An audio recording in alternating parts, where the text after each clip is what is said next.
Hello class 7 online work. देखिए periodic assessment पढ़ेंगे हम 1। इसमें चैप्टर नंबर 1 से 4 तक के आपके क्वेश्चन दिए हुए हैं, इन्हें सोल्व करेंगे। देखिए सबसे पहला ए वाला देखेंगे। देखिए जो सा क्वेश्चन आपको सोल्व करना, सोल्व करने के बाद में जो आंसर आएगा उससे आपको इसमें स्टिक करना। जैसे आपका माइनस का पहला सवाल है, आपका माइनस के 43 मल्टीप्लाई माइनस के 99 प्लस के 43। सही है, इसे सोल्व करते हैं। देखिए -43 है आपका, ये माइनस के 43 की मल्टीप्लाई इसमें करोगे तो कितना हो जाएगा, ये प्लस का हो जाएगा। 43 माइनस माइनस क्या होगा प्लस, ये 99 प्लस 43। अब क्या करेंगे, 43 का हम कॉमन ले लेंगे जब, तो यहाँ बचेगा 99, यहाँ बचेगा आपका 1। सही है, अब 43 में मल्टीप्लाई इन दोनों को ऐड कर देंगे, कितना हो गया 100। तो ये होगा 4300। सही है, ये आपका क्या होगा आंसर होगा। तो आंसर में आपका कौन सा वाला मैच कर गया, 1 वाला, ये आपका आंसर हो गया। दूसरा देखेंगे, दूसरे में आपका दे रखा, देखिए इस पर आपको सोल्व करना है, ये फेयर नोटबुक पे, और जो आपका आंसर आएगा उस पर फिर आपको बुक में टिक करना। सही है, जैसे दूसरा नंबर का है आपका 1/10 ऑफ मल्टीप्लाई, ऑफ का मतलब मल्टीप्लाई 200, 0 से 0 कैंसिल हो गई आपकी, तो यहाँ पे कितना आ गया 20। सही है, अब 20 वाले पे आप टिक कर देंगे, तो ये ऑप्शन नंबर हमारा ए वाला सही हो गया। देखिए सवाल नंबर 3 देखिए, सवाल नंबर 3 में क्या, if the cost the 25 chairs of the same kind 6432.50 rupees. सही है, तो 25 जो चेयर है उनकी जो कॉस्ट है वो कितनी है, 6432 रुपये 50 पैसे। आपको एक चेयर की कॉस्ट बतलानी है। तो देखिए जब ज़्यादा की दे रखी हो, एक की निकाल दी तो क्या करते हैं डिवाइड।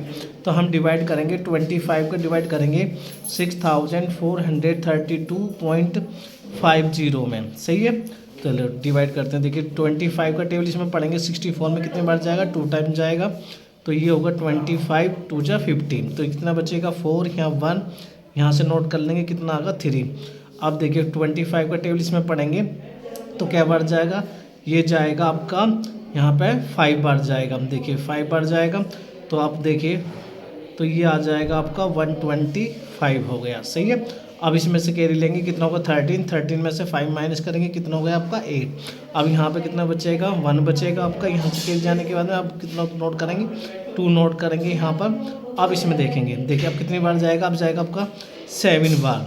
सही है, देखिए भाई अब यहाँ पर करेंगे तो कितना आ जाएगा आपका, ये आपका आ गया यहाँ पे 175 आ जाएगा। देखिए 7 5 जो 35, 3 7 2 जो 14 175 हो गया। अब इसमें से कितना, इसमें से माइनस करेंगे, 2 में से 5 माइनस 12 होगा, 12 में से माइनस करेंगे तो कितना होगा आपका, ये 7 हो जाएगा। यहाँ से फिर अगली देखो, यहाँ डेसिमल पॉइंट आ गया, डेसिमल पॉइंट यहाँ नोट कर लेंगे, अगली डिजिट नोट करेंगे, यहाँ पर कितना होगा 5। अब कितनी बार जाएगा 3 बार जाएगा, तो ये 75, और अपना कितना बचा 0 की 0, यानी कि 1 चेयर की जो कॉस्ट है वो कितनी आ गई। अब आपने आंसर में मिलाएंगे 257.30, तो हमारा बी वाला ऑप्शन सही हो गया। तो आंसर हो गया हमारा, कॉस्ट हो गई, कॉस्ट ऑफ 1 चेयर की लिख देंगे, कितने लिख देंगे 257.30 रुपीज़ की। सही है, नेक्स्ट क्वेश्चन देखेंगे। देखिए नेक्स्ट क्वेश्चन है, सवाल नंबर 4 है आपका, यहाँ पर ये है, if n is the odd the median of a given data of is equal to. देखो कोई डाटा दे रखा हमें, तो वो आपको मीडियन फाइंड करनी है। देखिए जब डाटा हमारा किस में हो, ऑड नंबर में हो, जब ऑड नंबर में होता है तो हमारा जो फॉर्मूला लगता है, ये लगता है n+1/2। सही है, ऑफ द ऑब्जर्वेशन। तो ये कौन सा वाला मैच करेगा आपका, सेकंड वाला मैच करेगा। आगे देखिए, which of the following product is not equal to. तो अगर हम इसमें से इसे देखिए, इसमें जो आ रहा जो 1 के इक्वल नहीं है वो आपको बतलाना। देखिए 1 की ये कट जाएगा, ये कैंसिल हो जाएगा, 9 से 9 नहीं समझेंगे, 9 से 9 कैंसिल हो जाएगा, 5 से 5 1 आएगा, तो 5 2 10 12, 12 से 12 कैंसिल, 5 से 5 कैंसिल 1 हो गया, 7 से 7 तो 1 हो गया। अब देखो 3 5 से 15, 15 और 2 से 2 तो ऊपर कितना आ गया 5 आ गया, यानी कि आपका ये वाला ऑप्शन सही हो गया। सही है, इसे आप अपनी नोटबुक में करेंगे सभी स्टूडेंट। सवाल नंबर 5 लिख के एक एक सवाल को, एक एक पार्ट को इसके सॉल्व करना, जैसे 9/5 मल्टीप्लाई 5/9, तो इस तरीके से करेंगे, कितना आगा 1 आगा। तो लास्ट वाला ऑप्शन इसका मैच करेगा। इसमें कहा है आपसे नॉट इक्वल टू 1, जो 1 के इक्वल नहीं है, तो ये वाला नहीं है। सही है, the pair of the decimal product the 2.601 तो आपको 2.601 का बताना कौन से दो नंबरों की मल्टीप्लाई करते हैं डेसिमल नंबरों की, और वो आंसर कितना आ जाए 2.601 आ जाए। देखो पहला देखो 0.2 के बाद में ये नहीं होगा, इसमें देखो यहाँ पे कितने 4 के बाद में ये नहीं होएगा, यहाँ देखो 2 और 1 3, तो यहाँ जब तुम इन दोनों की मल्टीप्लाई करोगे इसमें 0.2 के बाद में यहाँ पे 1 के बाद में 2 और 1 3 3, तो ये आंसर करेक्ट होगा। तो ये हमारा राइट लग रहा सही है। The mean of the 10 and 10 number whole number, देखो आपको मैन निकालना है। सवाल नंबर 6 आप करते चले जाएंगे इस तरीके से। सवाल नंबर 6 देखेंगे।